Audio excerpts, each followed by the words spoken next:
Good evening, everyone. Welcome along to quiz number 8. I think we're in the home straight with these. I reckon we're going to get up to about number 10. Give it a couple more weeks. Hopefully, the lockdown restrictions will ease. I did number 9 with my Sunday League team last week. I think we probably squeeze one more quiz in after that. So we'll aim to get up to about 10 quizzes, which counts as a series, I guess, and sort of rounds it off quite nicely. And then we can all come back for the second series when the second wave pops in at the end of the year. Just to run you through the rules and regulations, it's 10 rounds of 5 questions per round.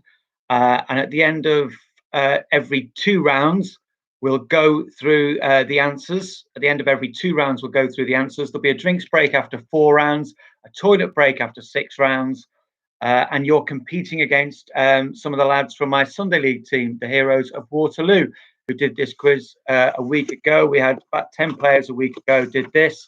And the winning score, we seem to hit the sweet spot with my Sunday League team. A week ago, the winning score was 41 points. Greeny, the Blackburn Rovers fan, just pipped Andy Corman, the Everton fan, who had 40 points. And there are quite a few high 30s. So although it's quite a low scoring quiz as a rule, last week definitely had high scoring. So I don't know if you'll find it. I mean, the sweet spot of my lads is probably a bunch of middle-aged has-beens who have decent 80s and 90s football knowledge. So if you come under that category, you might score well in this quiz tonight. But anyway, I hope you enjoy it and you've had a good week and all the rest of it. Let's get on with it then.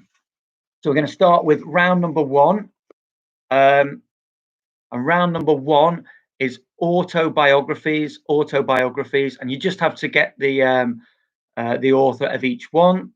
And there are 5 points on offer.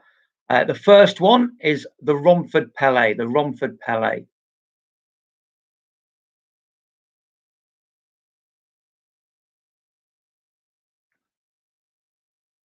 second one is I Think, Therefore I Play.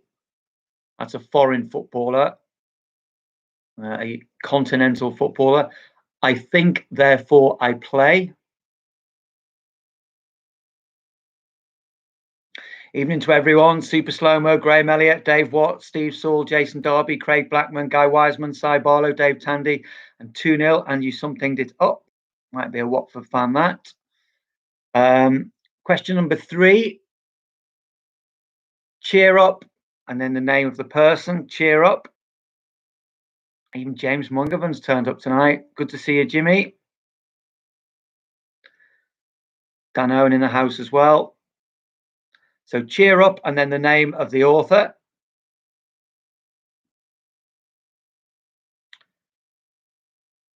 Question number 4.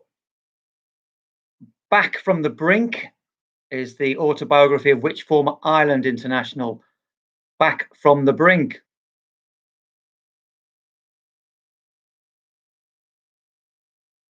Yeah, Super Slow-Mo's right. It has been sunny today down London way. Dave and Julie say hello. Hi to you. And the last one is Walking on Water. That was by a manager, Walking on Water. So they're the 5 autobiographies. Give me a shout out if you need me to go through any of them again. The 5 autobiographies. Hello to Scott and Crawford Miles, Pete Carville from the London Wolves. Good to see you here. So if you don't need any of those autobiographies again, we'll crack on with round number 2.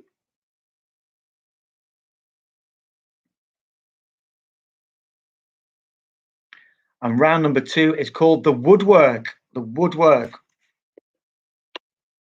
That's probably technically metalwork, isn't it, or something these days? Anyway, right. The man who declared the ball over the line in 1966 was widely known as a Russian linesman. Jeff Hurst's header, or shot, wasn't a header, was it? It was a shot declared over the line by a Russian linesman. But he wasn't Russian. He was from another of these Soviet republics. You've got a choice of 4. Which one of these Soviet republics was he from? Armenia, Georgia, Ukraine, or Azerbaijan. So the Russian linesman was not Russian at all. He was from either Armenia, Georgia, Ukraine, or Azerbaijan.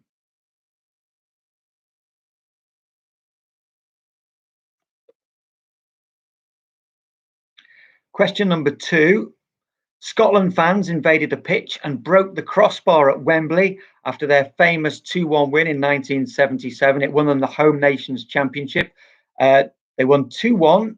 Kenny Dalglish got one of the goals, and a former Leeds and Manchester United player scored the other. Which former Leeds and Manchester United player scored the other goal?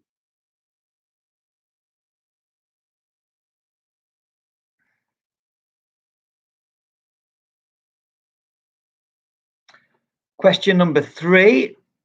Question number 3. Phil Babb injured his groin and his balls sliding into the post at Anfield while trying to prevent which Chelsea player scoring in 1998. Very famous Premier League incident. Babb coming across, I think the Chelsea player rounded the keeper, looking to knock the ball in. Babb came sliding in, and he injured his groin and his balls. Was it one of these 4 Italian players? Was it one of Gianfranco Zola, Pierluigi Casiraghi, Gianluca Vialli, or Roberto Di Matteo? Well, it was one. It was one of those 4. Which one? Zola, Casiraghi, Vialli, or Di Matteo?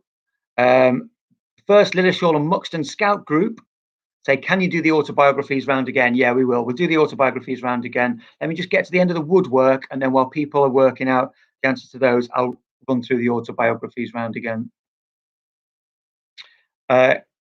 So that was question 3, the Phil Babb question. Question 4, who was the Ghanaian striker who won the 95-96 goal of the season for his strike 4 Leeds against Wimbledon that went in off the crossbar? It went in off the crossbar. Brilliant goal. Ghanaian striker in the 95-96 season. His strike went in off the crossbar. Who was it? And question number 5. Ghana missed out on the 2010 World Cup semi-final place when Asamoah Gyan hit the bar in a penalty shootout against Uruguay. Which Premier League club did he join after the tournament? So heartache for Ghana. I think they had a goal denied them by Luis Suarez's handball, wasn't it, on the line, and he got sent off for that. And then I think Ghana missed the penalty, and then it went to penalties, and Asamoah Gyan missed in the shootout. He hit the bar. Which Premier League club did Asamoah Gyan join after the 2010 World Cup? Right, for the Scout lads, here's the autobiographies round again. Romford Pele is question 1. Who wrote the Romford Pele? Question 2, I think, therefore I play. I think, therefore I play. That's a continental footballer. Question 3 is cheer up, and then the name of the person. Cheer up, the name of the person. Question 4 is back from the brink, and that was by a former Ireland international. Back from the brink.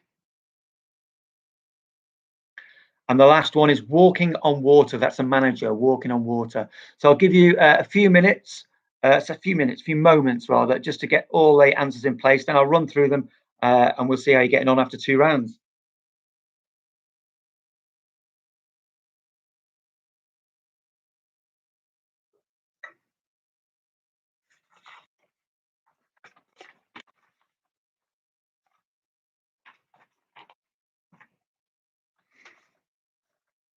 Can you repeat question 1? Yeah, Nicholas Doyle asked. I'm guessing that's the woodwork round. You want question 1 again?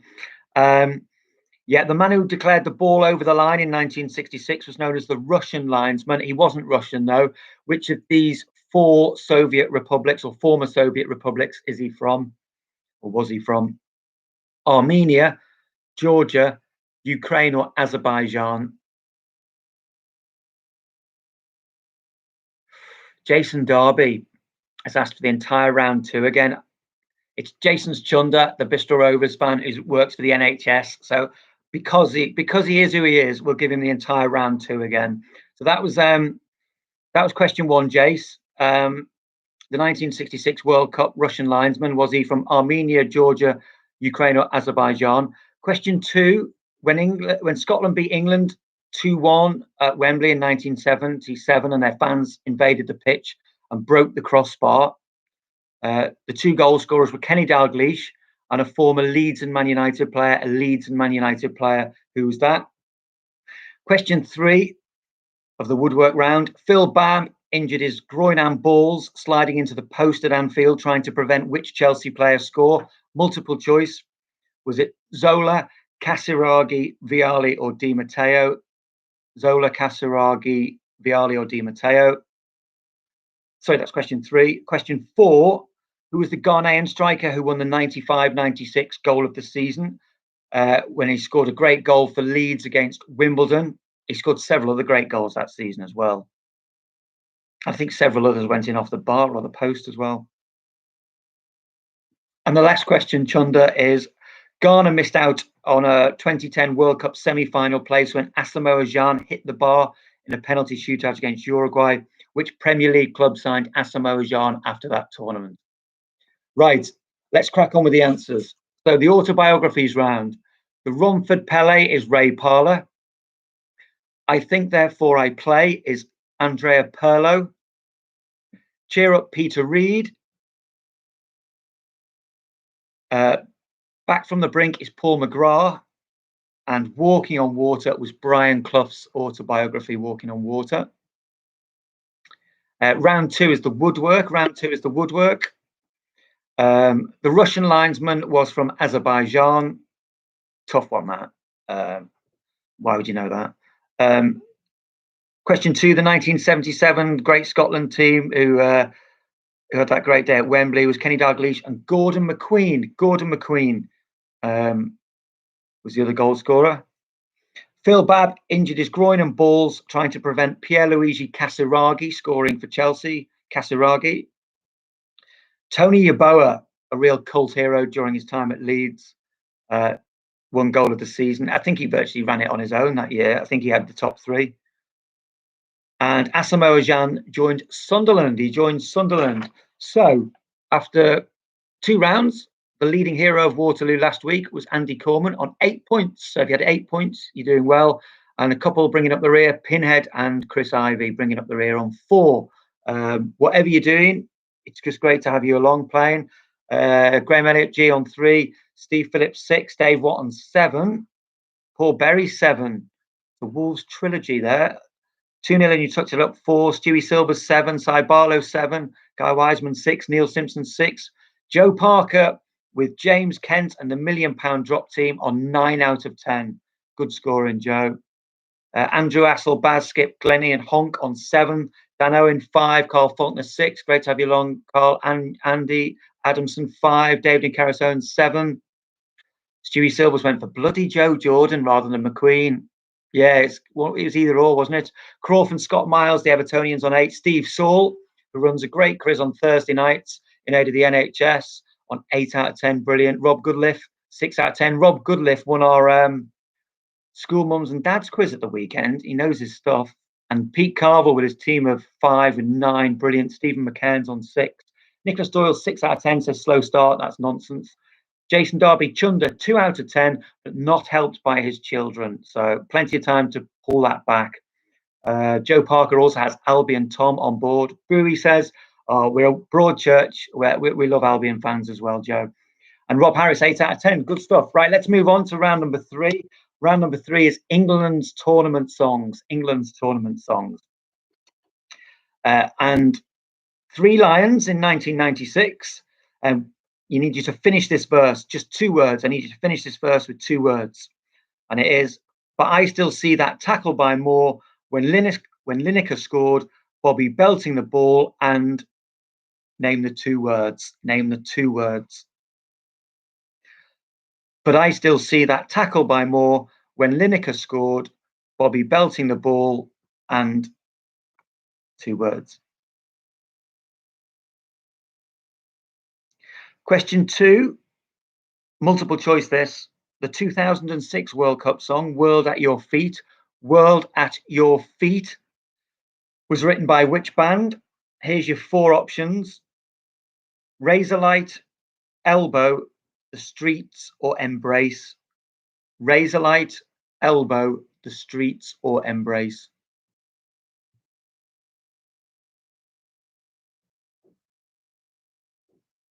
Question 3. The video for the 1990 World in Motion song was filmed at which club's training ground? The video for the 1990 World Cup song for England, World in Motion, was filmed at which club's training ground? A Premier League club. No such thing as a Premier League club back in those glory days, but they're a Premier League club. So where was the video filmed? Question 4. I need the year for this. Which World Cup was the song This Time? The England song This Time, which World Cup was that for?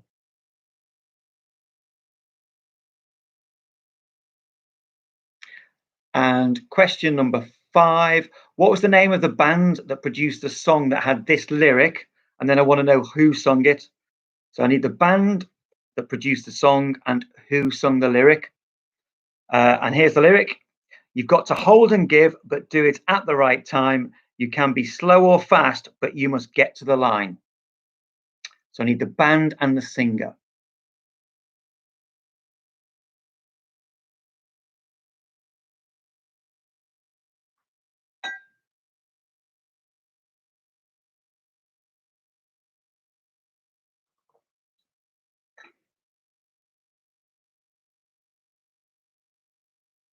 Okay, if everyone's happy with those, we'll move on.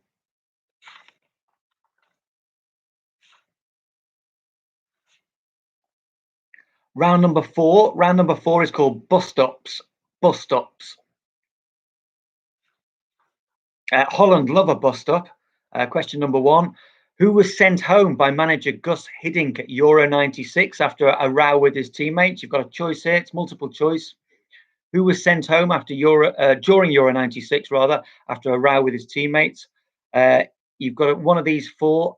Patrick Kluivert, Clarence Seedorf, Danny Blind, or Edgar Davids. So which of the 4 was sent home? Patrick Kluivert, Clarence Seedorf, Danny Blind, or Edgar Davids. Edgar Davids. Question 2. Which French striker was sent home from the 2010 World Cup for insulting his manager, Raymond Domenech? A multiple choice again. Was it Djibril Cissé, Nicolas Anelka, Thierry Henry, or Hatem Ben Arfa? One of 4 sent home for a bus stop. Djibril Cissé, Nicolas Anelka, Thierry Henry, or Hatem Ben Arfa? Stewie Silver. So Steve Saul says, I thought you said bus stops. That's just the accent, Steve. Sorry about that.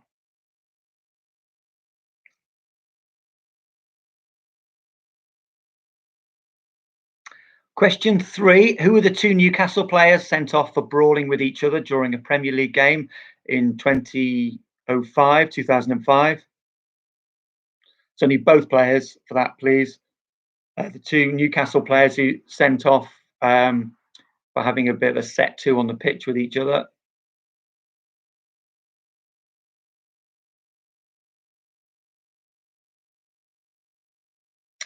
Question 4.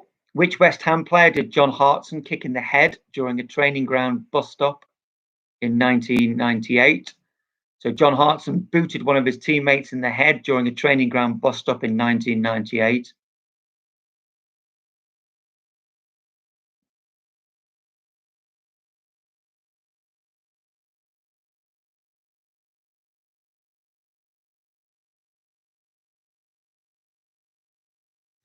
And the final question of round number 5.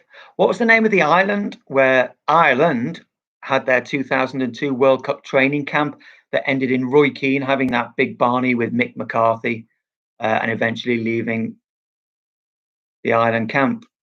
So what was the name of the island where the Republic of Ireland had their 2002 World Cup training camp that ended in Roy Keane having a row with Mick McCarthy and heading home before he even reached the World Cup? Let me know if you need any of those again. and then we'll do the answers. We'll do the answers and have a 30-second break.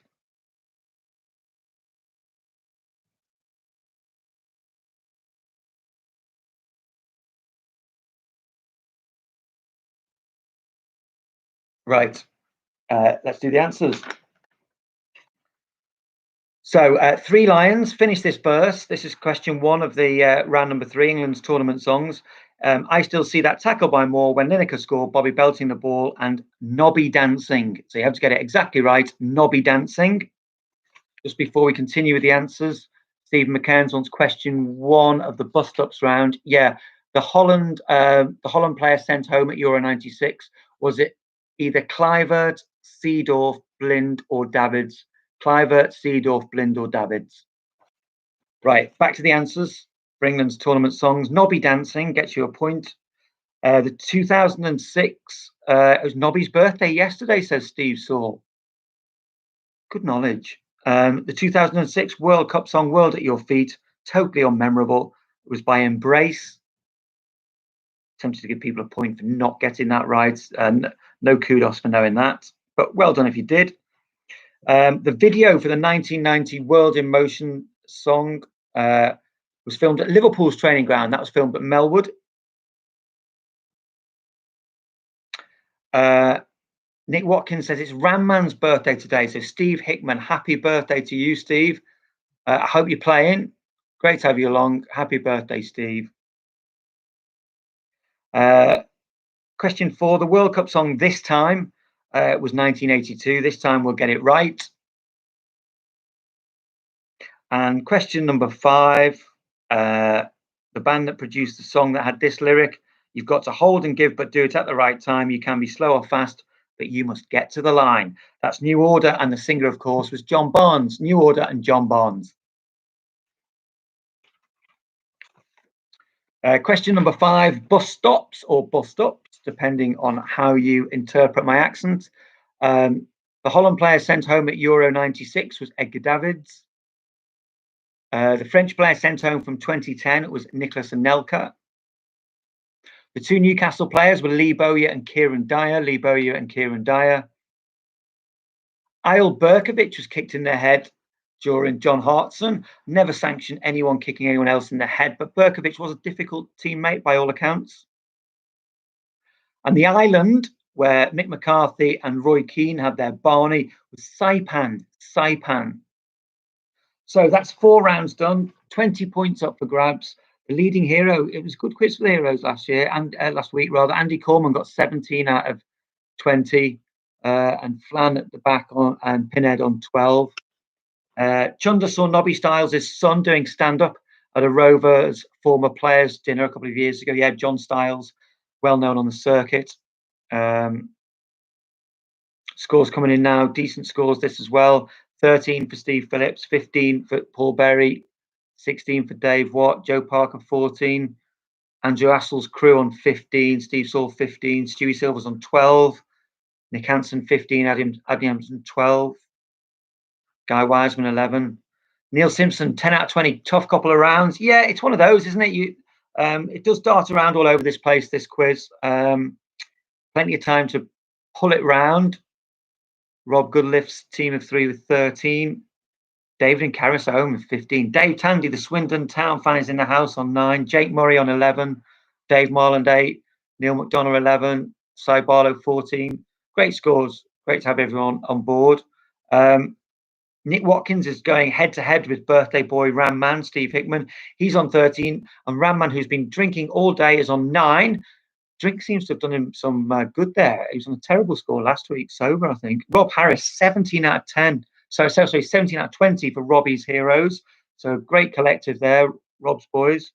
And Stephen McCairns and George on 14. That's brilliant.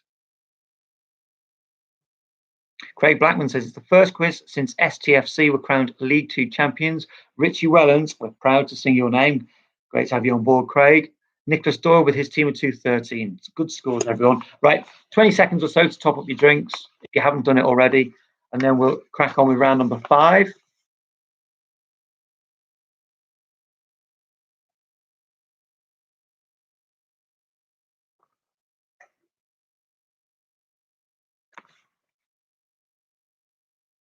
Right, round number 5 is red hot red tops, or otherwise known as ginger footballers. Ginger footballers. Request this. This is a request from a week or two ago. Can we do a round on red-headed footballers? So we've pulled one out of the bag. And question number 1, the Evertonians will love this.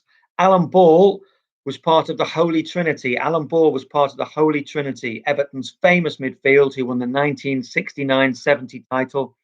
Can you name either of the other two from the Holy Trinity? So Alan Ball, just name me one of the other two and you get yourself a point. Long time ago that. Stewie Silver says, was it a Warren Ashurst request? It wasn't. I think it was a Caroline Eccles request.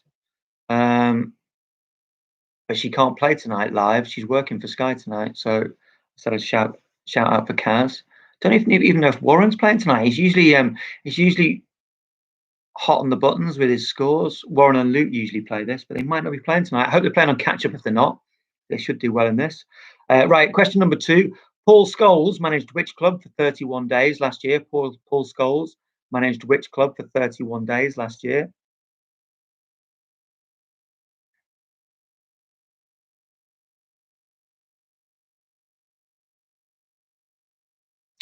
Question number 3. Which Champions League winning fullback played for Fulham between 2011 and 2014? So which Champions League winning fullback played for Fulham between 2011 and 2014?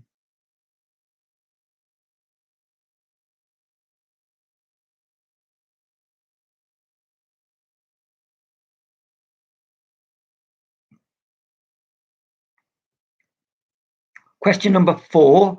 Which Croatian World Cup star signed for Harry Redknapp's Championship Portsmouth in 2001? So which Croatian World Cup star signed for Harry Redknapp's Championship Portsmouth in 2001?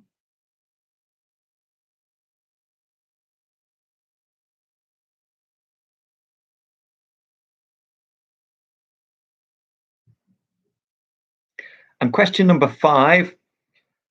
Who played in 3 consecutive World Cups for Poland in the 70s and 80s and also won 2 league titles, a European Cup Winners' Cup and a European Cup with Juventus?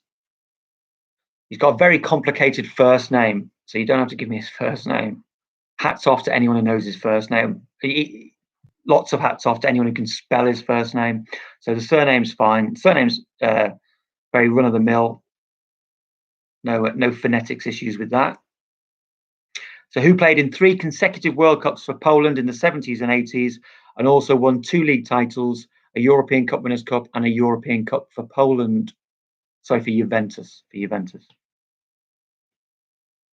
Everyone happy with those? That's the 5 questions for the red hot red tops round.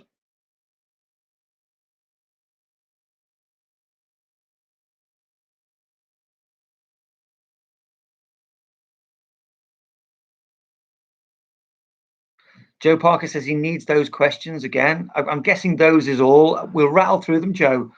Goodness knows what's happened with your £1 million drop collective that you need a lot of them again, but we'll do it.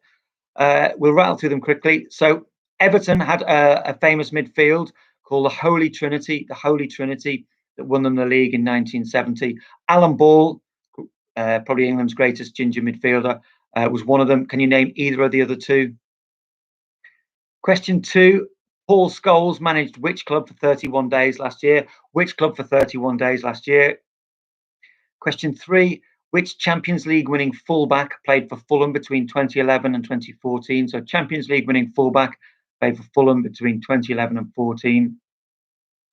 Question 4. Which Croatian World Cup star signed for Championship Portsmouth in 2001? One of Harry Redknapp's signings in 2001 for Portsmouth, Croatian World Cup star.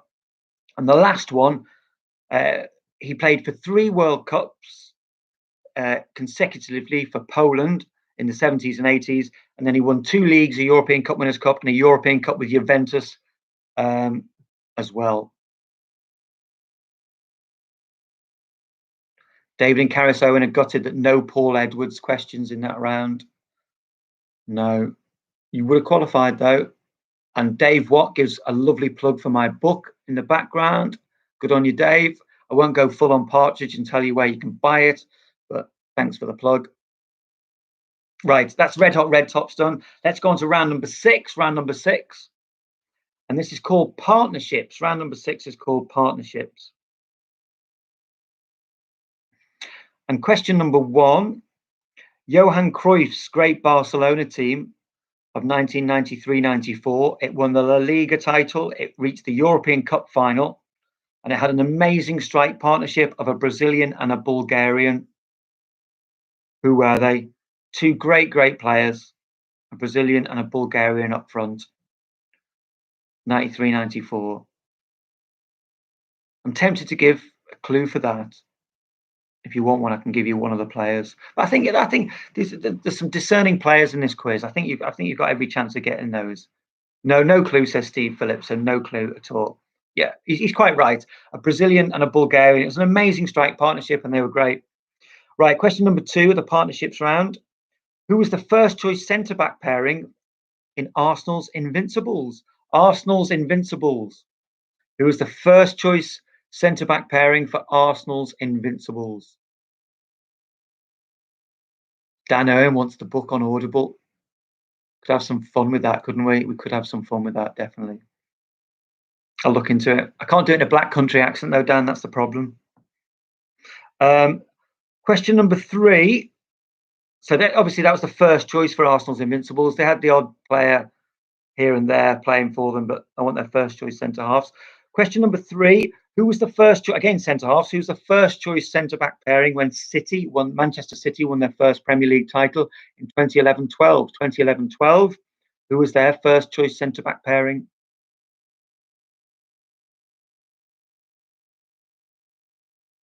And question 4, I forgot to say this at the top of the quiz, but you'll all know by now that there is a Steve Bull related question in every single round, every single quiz. Usually Bully's the answer, but in this, Bully is the topic.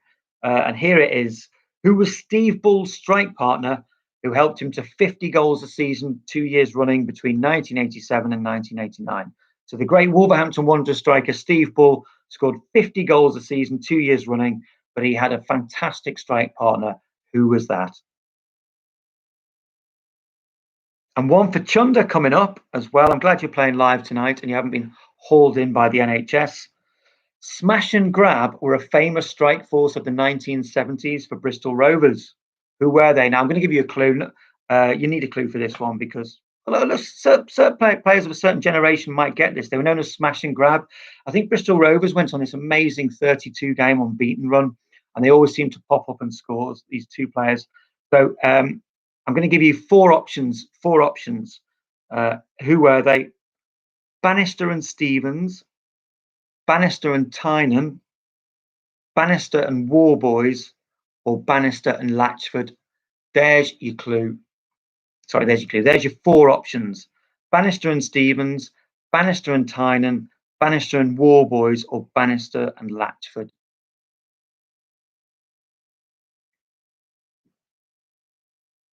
So that's the partnerships round. We're going to have a toilet break now. So if you want any questions repeated, let me know. Cy Barlow's spot on. He's got half of the partnerships question for the Rovers players. It's Bannister and someone. So if you want any questions, let me know. We're going to have a minute or so now for a toilet break. I love strike partnerships. You don't get them as much these days as well in the way teams set up. But a strike partnership's brilliant. I do love a strike partnership. Question 3 again, says Neil Simpson. Yes, the first choice centre-back pairing for Manchester City's first title win in the 2011-2012 season. 2011-2012 season.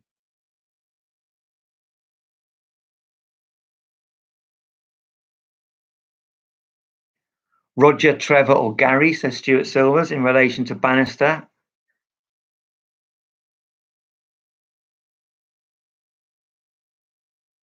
Stewie Silver's a big Sheffield Wednesday fan who've had some great strike partnerships down the years. Give us your best one, Stewie.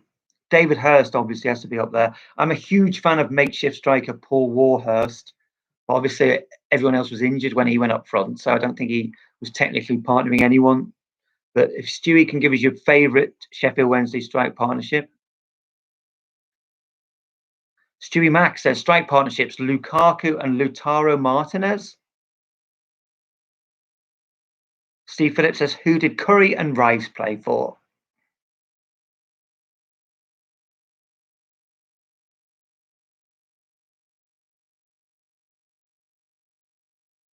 Hursty never really played alongside Warhurst yet. That's what I thought. Because Warhurst only got up front because everyone else was injured. Be interested to know who Sheffield Wednesday's best strike partnership was. Dave, what offers Leon Clark as a Wednesday hero up front? I'm not sure Stewie will be happy with that. Neil Simpson's favourite is One Chop and Dickov.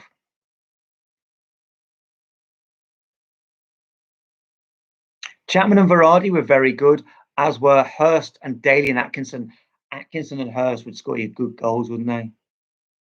Stewie Mack, when Scotland was short of a striker, Matt Elliott played up front. You think it was Estonia? Stu, that's brilliant knowledge. I didn't know that. So Matt Elliott played up front for Scotland. The state of them. To have to do that. They must, Stu, enlighten me on this. They must have been right down to the bare bones. Matt Elliott played up front. 2-0 and you tucked it up, says George Riley and Mo Johnson. Martin Evans says Adiamp, Akinbaye and Michael Branch were underappreciated. Possibly. It was a poor Wolves team, that, Martin. It was a poor Wolves team. Stu Mack confirms that they were that desperate with Scotland back at the time. Cheers, Stu. Rob Goodliff, Colin York, 98-99. Yeah, you've set a high bar there, Rob. Stuart Silvers says that the Daly and Atkinson, David Hurst season were relegated, but they were individually brilliant, but never passed to each other. I can believe that. Andy Adamson backs up Rob with Colin York were the best I saw against us. Andy's a big blue. Shearer and White at STFC in the 1990s, says Craig Blackman. Haitley and McCoy, says Tunion. You tucked it up. Greg Halford up front for Forest was a nightmare, says Nicholas Doyle. I'd say Greg Halford, full stop, is a nightmare. Guy Wiseman likes Lineker and Smith. Probably one of the few that does. McAvenny and Cotty, says Neil McDonough. Nick Watkins, aren't you related to Michael Branch? We do live near each other. Or we used to live near each other in Liverpool. And our hair's not dissimilar. Sharp and Heath, says Crawford Miles. I'm always interested in what Evertonians think of that team, because obviously Sharp and Heath are a long-standing partnership, but Andy Gray came in and fired them up in that 84-85 season and probably did something. I know Heath was injured, probably did something that Heath couldn't quite do, got them going a bit. With and Shaw, says David and Karis Owen. With and Shaw rather than with and Shaw. So it's a place and a partnership. Joe Parker goes for Fred and Rose, and he's lowered the tone immediately with that. Maybe we should get off the strikers. Oh, Neil McDonough goes Dixon and Speedy. And Dave Marlin says Clayton and Clark for Tranmere Rovers. Love that. Right, let's do it. Let's give you the answers. Quinn and Phillips, says Neil Smith. That was a good partnership, wasn't it? Let's do the answers. So the Ginger Footballers round. The Holy Trinity was Alan Ball and either of Howard Kendall and Colin Harvey. Howard Kendall and Colin Harvey. Paul Scholes managed Oldham. The Champions League winning fullback at Fulham was John Arne Riise. The Croatian World Cup star who signed for Portsmouth was Robert Prosinecki, or Prosinecki, and I never know how to pronounce that. And I certainly don't know how to pronounce this. The Poland player was Zbigniew Boniek. So Boniek is the name we're looking for there, Boniek.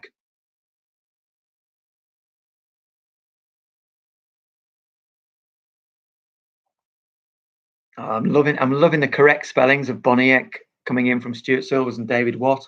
Richards and Dugan, a great strike partnership of the 70s. Steve Salt coming in with that.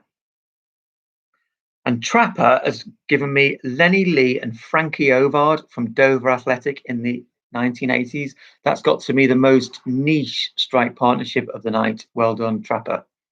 Right, partnerships round. Here we go. Romario and Stoichkov at Barcelona. Christo Stoichkov and Romario. The first choice centre-back pairing for Arsenal's Invincibles was Sol Campbell and Kolo Touré.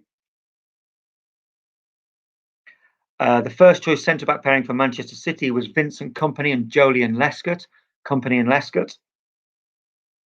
Steve Bull's strike partner was Andy Much. And the correct Bannister combo was Bannister and Warboys at Bristol Rovers. Bruce Bannister and Alan Warboys, the original smash and grab.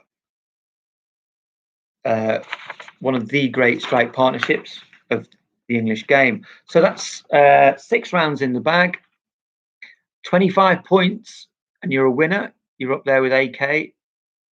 If you've got 17, you're within the scope of the heroes. Hom and Bobby and Flan all had 17. But whatever you've got, you're doing well. G on 12, Paul Berry 22. Good scoring.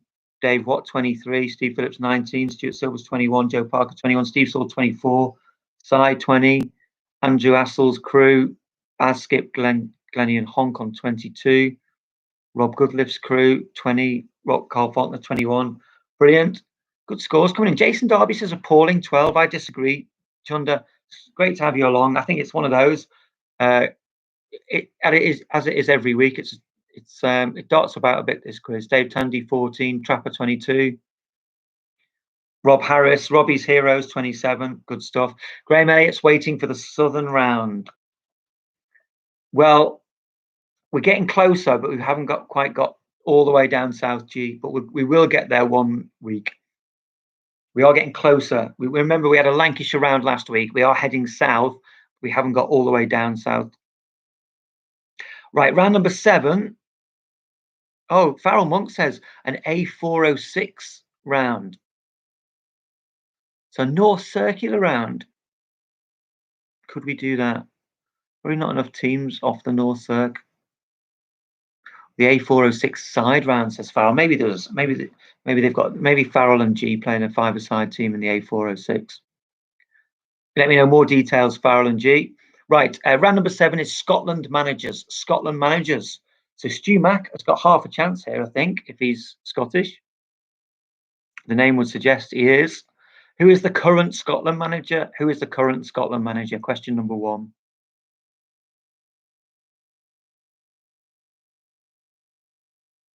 Oh, he's coming up. Stu Mack's about where Matt Elliott played up front. It was against Latvia. Craig Brown sprung a surprise by partnering Billy Dodds with Matt Elliott up front. That's brilliant, Stu. Thanks for that. Matt Elliott and Billy Dodds, little and large partnership that day. So question number 1, who is the current Scotland manager? Question number 2, 2 Scotland managers have been called Craig. God, I'm glad I read Stewie's coming out there. One of them is Craig Brown. Who is the other? So Stu Mack rather, preempting my question about Craig's, because he mentioned Craig Brown. The 2 Scotland managers have been called Craig. One is Craig Brown. Who is the other Craig? Question number 3, Scotland have had 8 different managers this century, but only one of those managers has done the job twice in 2 different spells. Who's done the job in 2 different spells? And question number 4, multiple choice, who managed Scotland at the 1986 World Cup?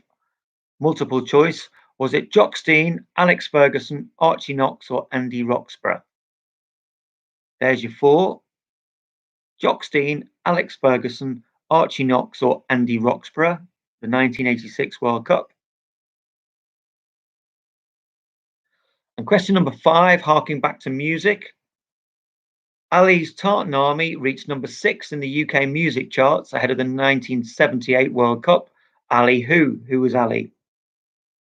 Ali's Tartan Army reached number 6 in the UK music charts ahead of the 1978 World Cup. Who was Ali?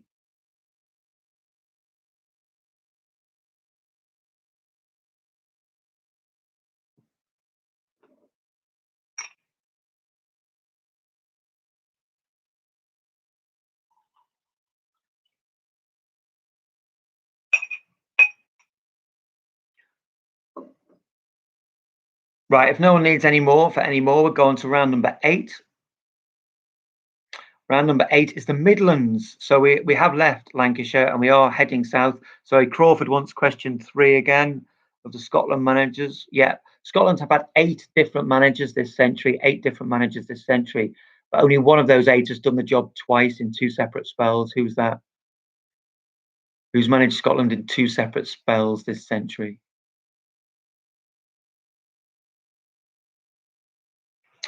Okie doke, Midlands. And question number 1.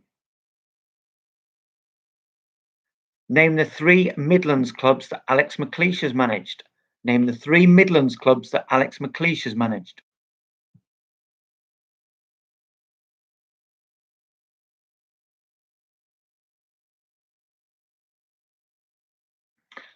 Question number 2.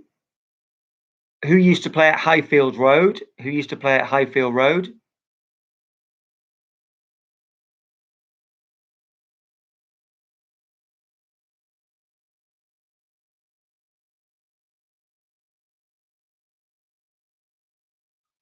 Question number 3. Which Costa Rica international played for Derby County in the Premier League? Which Costa Rica international played for Derby County in the Premier League?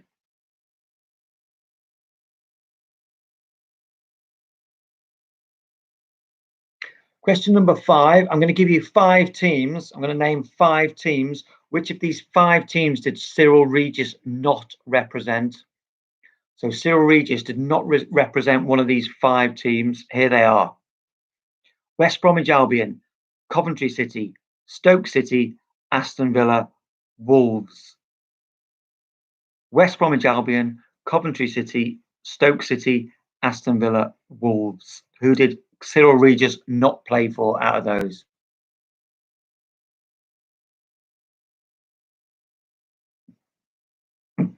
Question number 5, potential clue here. I can give you a multiple choice if you want it. Whose ground was billed as the Wembley of the North when it was originally built?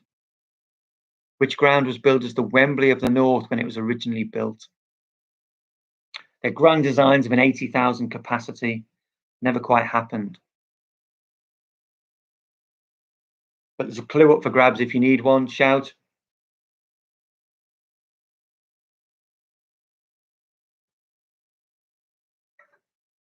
Stuart Silver's his first in with no multiple choice, so there's no multiple choice available for that.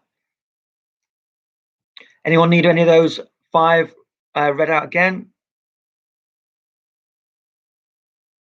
If not, we'll crack on with the answers for rounds 7 and 8. Andrew Assel wants a clue, but I'm afraid it's 2-1 in favour of no clues at the moment, Andrew. So we're going to have to pass on that. I mean, the Midlands is a semi-clue, isn't it? You need a Midlands team there. Right, let's do the answers. Round number 7, the Scotland manager's answer. The current Scotland manager is Steve Clarke. 2 Scotland managers have been called Craig. Craig Brown was one of them. The other was Craig Levein. The manager this century who's managed Scotland in 2 separate spells is Alex McLeish. Alex Ferguson managed Scotland at the 1986 World Cup. Alex Ferguson managed Scotland at the 1986 World Cup. And number 5, Ali's Tartan Army referred to Ali MacLeod. Right, before we do the answers to round number 8, Nicholas Doyle wants questions 2 and 3 again. So question 2 was, which club used to play at Highfield Road? Which club used to play at Highfield Road? And question number 3, which Costa Rica international played for Derby County in the Premier League era? They had a Costa Rica international who played for them. Who was that? I'll give you 10 seconds, Nicholas, and then we'll do the answers.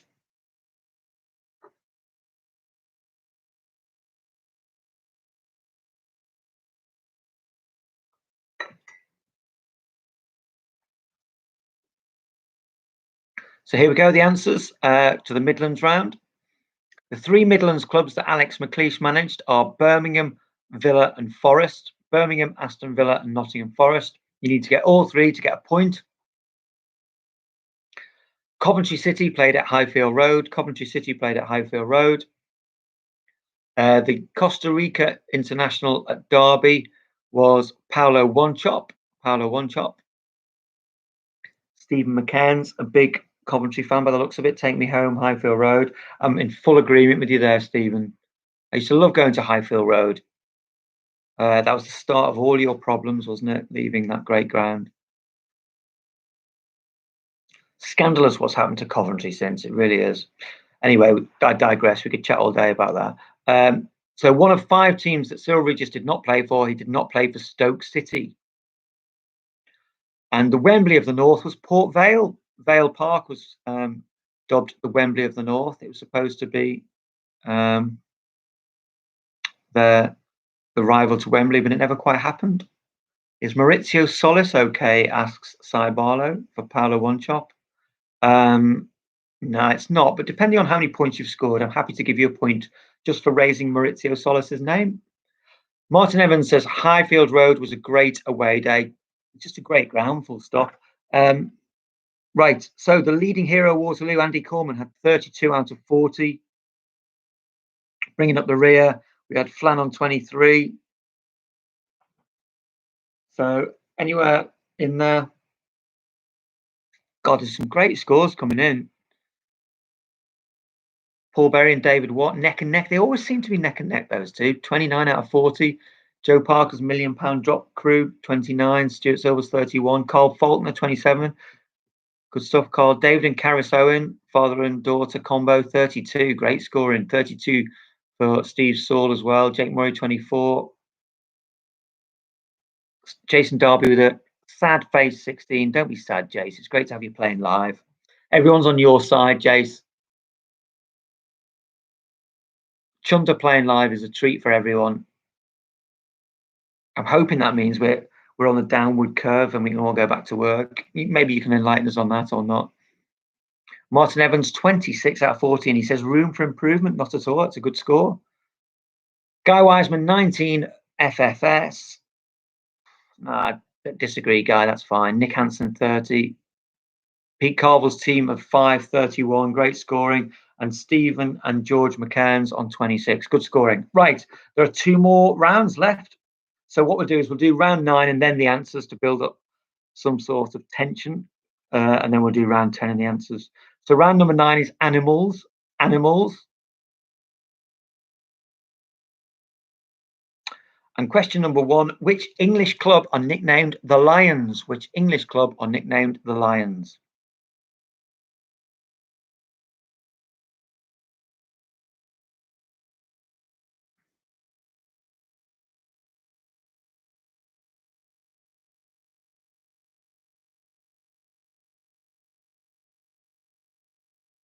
Question number 2, which club did, or which second tier club, they were the championship club back in the day, in 94-95, signed a Dutch international called John de Wolf?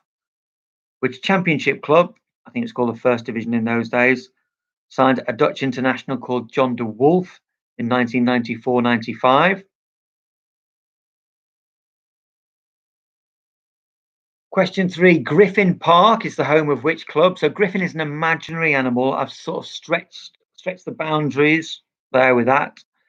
Do forgive me. Griffin Park is the home of which club? Question 4, who did Arsene Wenger describe as the fox in the box when he signed him? Who did Arsene Wenger describe as the fox in the box? And question 5, which former England keeper is nicknamed the Cat? Which former England keeper is nicknamed the Cat? Let me know if you need those repeated, because we will do the answers after this one. You can see where you sit.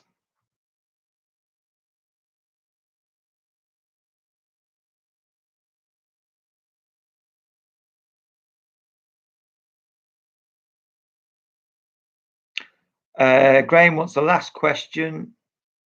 Again, yeah, which former England keeper is nicknamed the Cat? Which former England goalkeeper is nicknamed the Cat?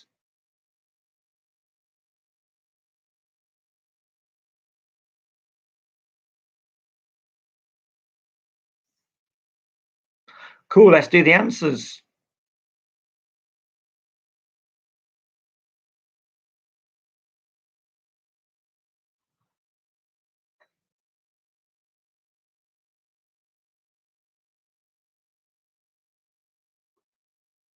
So the English club nicknamed the Lions are Millwall. Millwall are nicknamed the Lions. John de Wolf signed for Wolves. John de Wolf signed for Wolves. Andy Adamson points out that that was the perfect round for the bully question. He's dead right. It was the perfect round, but we, in my eagerness, in my haste, Andy, I ticked it off in the partnerships round. But yeah, it would have been perfect for Bull. Only so many Steve Bull questions we can do. When this quiz comes to an end, we'll definitely do an entire last round on Steve Bull related questions. Question number 3, Griffin Park is the home of Brentford. Not for much longer, not for much longer. They're moving to a brand spanking new ground, even closer to the A4 than Griffin Park is. Interesting views on John de Wolf, a pub player, say Dave and Caris Owen. And Neil Simpson says, John de Wolf made my son cry. So I'd like Neil to expand. I think Dave's got half a point there. I think Wolves got him at the wrong time. Although he did have a few good games. I think he was overrated. I think maybe not a pub player, but on his day he was good. But he didn't have many on his days at Wolves. I think that's what he's getting at. Right, the fox in the box was Franny Jeffers. The fox in the box was Franny Jeffers, and the England keeper was called the cat was Peter Bonetti. Peter Bonetti. Dave Watts saw John de Wolf score a hat-trick at Vale Park. Happy days. I did too, Dave. That was one of my favourite days of that 94-95 season. From memory, it was absolutely chucking down, but they'd finally put a roof on the away end at the Wembley of the North, and at least we didn't get wet. What a day that was. What a day. John de Wolf hat-trick, and Steve Bull, returning from a massive injury layoff, scored that day as well. So, as I say, last week's Heroes of Waterloo scored highly on this, and the leading hero was Andy Corman and Greeny, who both went into the final round on 36. They both went into the final round. If you got 36, you're winning this quiz. And Flan was scoring brilliantly on 27 at the other end. So it was one of those, we hit a sweet spot, and quite a few of you have hit a sweet spot. Steve Saul is 36, so is Trapper, so is, no, it's going too quickly, Stuart Silvers, well done. Everyone's scoring well. Rob Goodliff's team of 3, 34. Joe Parker's £1 Million Drop Collective, 33. Steve Phillips, 29. Great scoring, Steve. Dave Watt, 34. Jason Darby, Chundra's pulled it out the bag. Is that 8 out of 10 in the last 2 rounds, Chundra? Good going. Dave Tandy, 23. Paul Berry says, De Wolf psyching out Chris Waddle was a magnificent moment in the penalty shootout. Oh, do you know what? Well, here's the thing, Paul. Me and Stewie Silvers, who's also playing this quiz, drove down from Leeds that night for that penalty shootout. Same shootout as the Pressman penalty, says Stuart, quite right. The greatest penalty you will ever see. Kevin Pressman's penalty for Sheffield Wednesday in that shootout. Neil Simpson went to see pre-season cricket game that Wolves used to play in, walked to the ground with his 5-year-old son. John picked him up and my son burst into tears. He was quite a fearsome looking chap. Yeah, his son was 5, so he would be quite fearsome. Guy Wiseman is distraught that Tabra is beating him. Rob Harris, Robbie's Heroes, in terms of a collective tonight, the winning collective, they're on 41 out of 45. They're having a great night, the Robbie's Heroes. Paul Berry says, what a night, worth a trip. It was definitely worth a trip for me from Leeds. Not sure Stewie agreed. Cy Barlow says he can't get beat by a stroller. Might be a reference to Neil McDonald's scoring. All on the last round. Stewie Silver says we were 3-0 up in that shootout and lost it. Yeah, quite right. I think it's the only time a team has been 3-0 up in a penalty shootout and lost. What a day. One night. Right, last round, and we've sort of synced this up quite well because the last round is added time goals.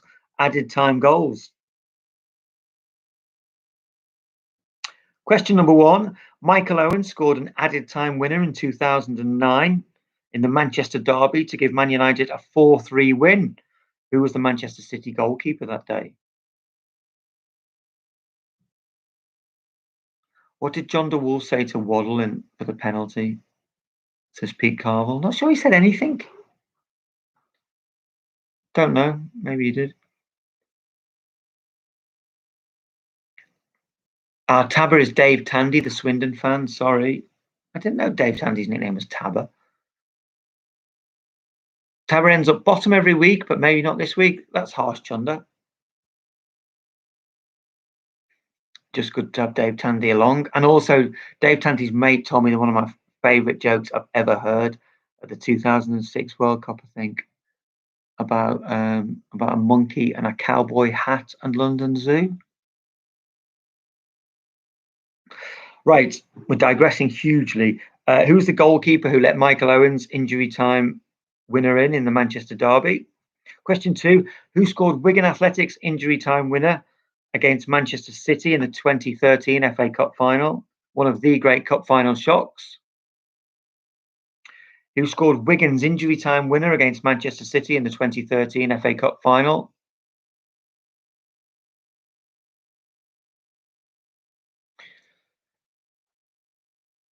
Samosa Lover 446 has turned up. Good to see you. It's always around this time of night we get a new member of the audience. Thankfully, not long left. Right, question number 3. Troy Deeney scored a 97th minute winner against Leicester to put Watford into the 2013 playoff final. But who did they go on to lose to at Wembley? Was a great moment, but who did they lose to at Wembley? So Troy Deeney, 97th minute winner to put Watford into the 2013 playoff final, but who did they lose to at Wembley? Question number 4. Who was the 17-year-old Manchester United striker who scored an injury time winner against Aston Villa in the 2009 title run-in?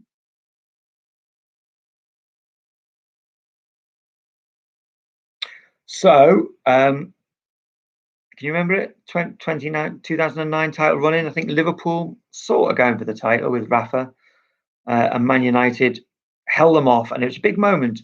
I think they were struggling against Villa at home. Who was the 17-year-old Man United striker who scored the injury time winner? And the last question of quiz number 8. Who did Holders Germany concede 2 added time goals to at the 2018 World Cup, which knocked them out in the group stages? So Holders Germany were 2-0 up against this team in added time. They conceded 2 goals and they were knocked out in the group stages. Who was that team? Cy Barlow was at the Man United Villa game.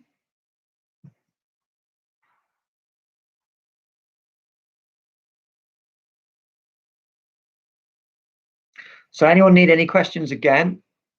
If not, I'll give you the answers and we can tot out the final scores. Remember, 41 wins you the quiz. 29 or above means you're in the heroes bracket. But whatever score you get, I'm just happy to have you along. Graham wants the last question again. Yes. So who did World Cup holders Germany concede 2 added time goals to at the 2018 World Cup to go out on group stages? So they were 2-0 up and they conceded 2 added time goals and went out in the group stages thanks to drawing this game. Who was the country?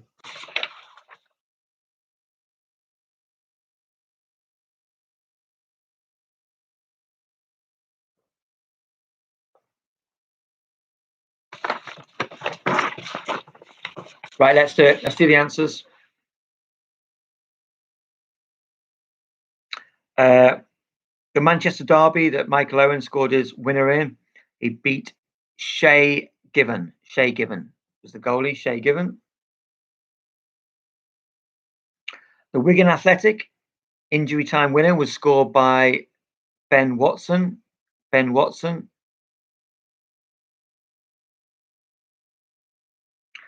Troy Deeney scored for Watford, put them into the final, but they lost to Crystal Palace. It was a very drab final by all accounts. I don't think I even bothered watching it. I think Kevin Phillips scored a penalty to win it. Might not even have been a penalty. But Watford got there in the end, and football's all about moments, isn't it, anyway? And Watford have had that moment, and Crystal Palace haven't. So Watford were the winners. Federico Macheda scored the Man United goal.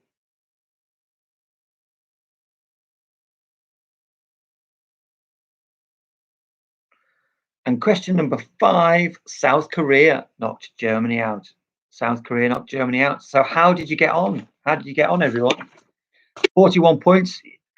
You win this quiz, the highest point scoring quiz ever during the lockdown. Quiz number 8, the highest point scoring quiz we had. How did you get on?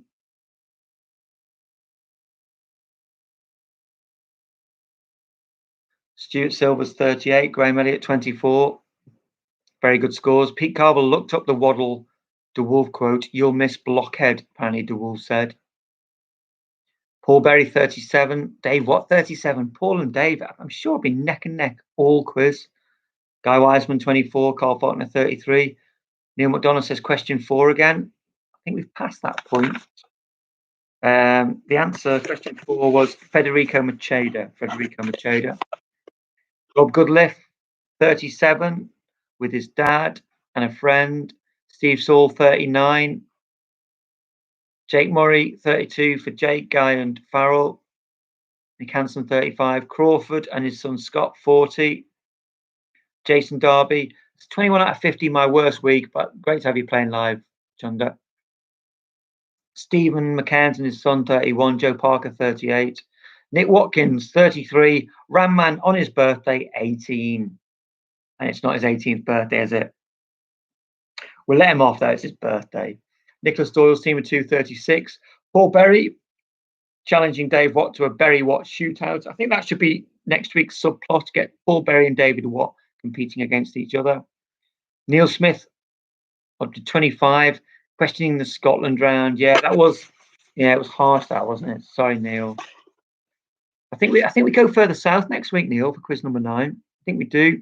Neil McDonough got 36, the same as Cheesy. Pete Carville, 38 out of 50 with his team of 5. Good stuff. Poor last round.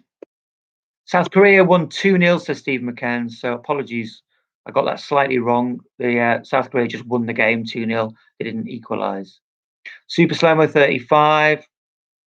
It wasn't a draw, says Steve McCann. Yeah, you're quite right. I got that wrong.